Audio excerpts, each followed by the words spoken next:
Tyrese Haliburton is one of the best young point guards in the NBA.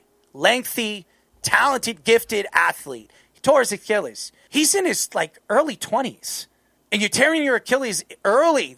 So you question, why is this happening to young guys? That's what these guys haven't played as long as Luka, and Luka's been in the league for 5 years, but not even him. Jokic or the Greek Freak, Giannis, any one of these guys that are in their 30s now. And you wonder, hey, who and what and how are we going to blame this story on something where the LJA can figure out how they can clean up this mess? There is no way to clean up this mess because I have the reason. The NBA needs to look not at the league as it's 82 games or the coaches playing them too long of minutes, as we know Thibodeau did for the New York Knicks, or any excuse to say that it doesn't make sense. Here's the sense here. I'm a sneaker collector. You see it right over here? This is an Air Max. It's very known, very nice color. I got 300 sneakers in my studio set up to show when people come to the studio. I look at these sneakers because I'm a sneakerhead. That's what they call us. They call us sneakerheads. These NBA players, they're sneakerheads too. These hip-hop artists are sneakerheads too. When I look at a sneaker from the 90s, and I should have brought one because I have it over there. I have the Charles Barkley's, okay? And Charles Barkley had a very common, popular basketball Nike shoe in the 90s. And he wore it, and a lot of people went out there and bought, I want to get Nike too. You know, they're crying with their mommy, give me Michael Jordan. I want Michael. Dennis Rodman. I love him. You know, all these idiots. They're out there screaming, blah, blah, blah, blah, blah, Christmas time, Thanksgiving, or back to school, Daddy and Mommy. I want my 2 Jordans for the year. You look at the sneaker now, and you look at the sneaker then. The sneakers then were built to fit every foot. They made these sneakers. They didn't mimic these guys' feet. They're not using scientific padding and trying to calculate what weight fits better on this guy's foot than that guy's foot or that woman's foot. No, it's not like that. What they do now is they custom make the shoe. They make it even cheaper than they did in those days because they're really... And when did basketball shoes become in low tops? I don't remember I'm gonna explain something to you. I'm going to give you my theory here, and I'm going to teach you a little bit about sneakers that some people, if you're not a sneakerhead, you wouldn't even know. When you buy sneakers now, you're buying a Giannis sneaker because you want to play basketball and you want to use his sneaker. Giannis wears it. I want to wear it, right? You go out and buy a Giannis shoe right now, the pressure that it has on your ankles, you can't wear it. It puts too much pressure. It's a lighter sneaker, so it's not heavy. So here's what happens when you have a lighter sneaker. You roll your ankles or you tear your Achilles. Because there's more pressure on the part of your ankle to the top of your Achilles than the sneakers that were made in the 90s when it was more built for the flat part of your foot, or they had weight and pad behind it. It was very well built on the calf end of the shoe. If you went and bought an Anthony Hardaway sneaker. Penny was a very popular player for the Orlando Magic. And he had those Air. Loved his shoes. Remember his sneaker? The Air on the side of it? I have his old sneaker. And I have his new sneaker that they redid from the 90s all the way to the 2020s.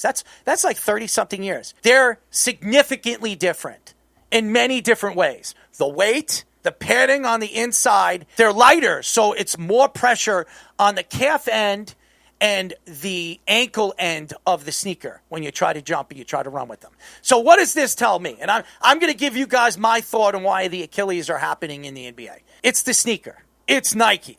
It's Reebok now with Shaquille O'Neal and Allen Iverson.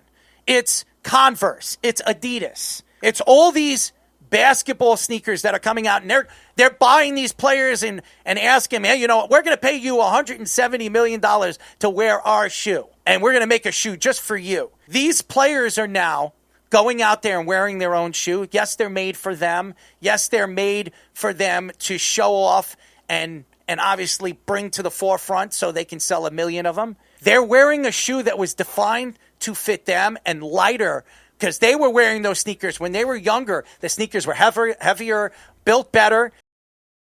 Look, here, I got one for you guys to remember. Remember Williamson? Remember him The when he whole played Nike Duke? scandal, yeah. Like he tried to stop and his whole soul fell The off? whole soul fell off. Why do you think the soul fell off, guys? Because he's not a normal-sized human being and he can't stop. The sneakers. No, the sneakers were defective. No, that's not why. Oh, yeah. The sneakers are lighter now. And now these guys are much bigger, much faster, much more athletic. So when they're like stopping on a dime, you're stopping on a dime. You have like a 270, 260-pound man, athletically gifted, stopping. What do you think is going to happen to a light shoe that doesn't have the right seam, or it's not as tight of a seam as they've made in the 90s and very well built? The sneakers in the 90s and the 80s are so much better than the sneaker now. Much better. You could see the difference. It's because of the sneakers, I believe the NBA has a problem. The NBA needs to look into how Nike is building these sneakers. They're using this science stuff that they're calculating with, and they have these computers, and the computers are telling. Computers can't tell you everything. You got to go out there and you got to wear the sneaker, and you got to practice and use it numerous amount of times. How many players wear the same sneaker the next game? Honestly, Not very many. Not many. Well, they give them away half the time. Kobe Bryant actually, and this is the truth, Kobe Bryant came out and said that every single game, actually, every first and fourth quarter, he changed his sneakers in every single game of his career. Think about how many sneakers Kobe Bryant went through in his how many years of playing NBA basketball? Yeah, like almost 20.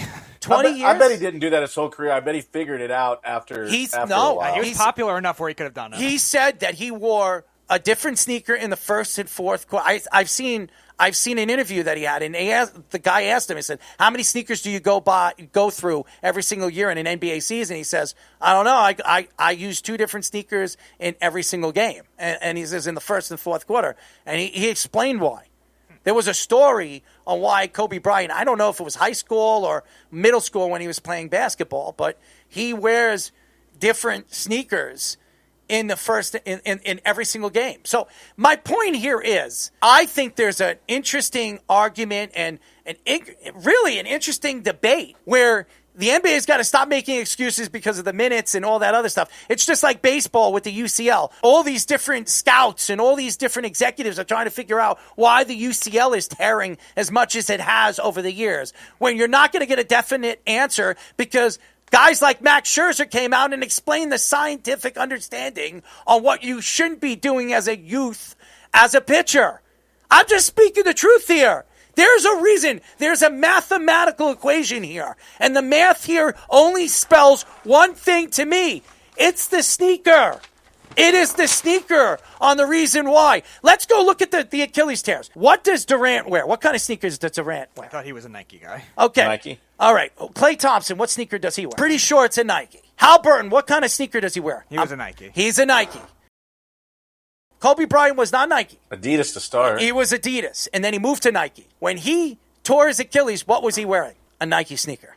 I think that the NBA needs to start to investigate how they're building these sneakers for these players if they expect these players to not miss as much time as they're going to, and maybe not even be the same player. You're talking about two of the biggest stars, three of the biggest stars in the NBA.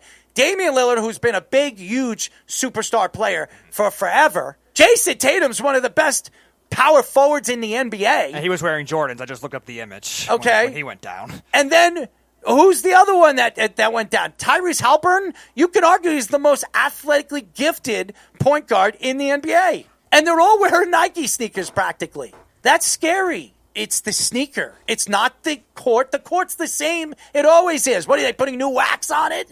Are you kidding me? It's not the court. It's not the practices. They're babied more than they ever have been. So don't blame the practices. Michael Jordan used to practice all day long and then play in an NBA game. And he played a practice like an NBA game. Imagine dealing with somebody like that, ruthless and crazy, like Michael Jordan. How many college players have torn their Achilles in the NCAA? It's not really a young guy injury. Percentage-wise, Exactly. You just gave the answer to my equation here. It's not really also a in, young in man's college now injury. too, they're making it for your foot. Yes, Yeah, but I mentioned that to you. It's like insoles, earlier, but too. not the shoe per se, I guess. What the thing that I was saying is for football, and at least Division I football, all the offensive linemen have those double leg braces on to prevent some kind of knee injury because they get rolled up on all the time. Right. Why NBA players or college players even don't have custom orthotics in every single sneaker that they wear when they're going onto a court is beyond me. Why the team or maybe the league or however they should do it. I don't know why you wouldn't do that to protect your investment. It makes no sense to me. That's why I think the LJA should be looking and investigating in these sneaker situations. I'm not saying that these sneakers are made to hurt these guys. I don't think they're purposely doing it. No. But the way they're designing these sneakers because they want it to sell in stores and remember, they're not going to they want to make it as cheap as possible and sell it for most so they can make the most profits. It wasn't like that in the 90s. If you look at the Air Ones and you look at the Air Ones that they remade in different colors, they're completely different sneakers. That's why the first Air Ones, if you have a good pair of them, they're worth like $15,000 if they're in good shape. If you bought an Air One right now, they're not even worth $100.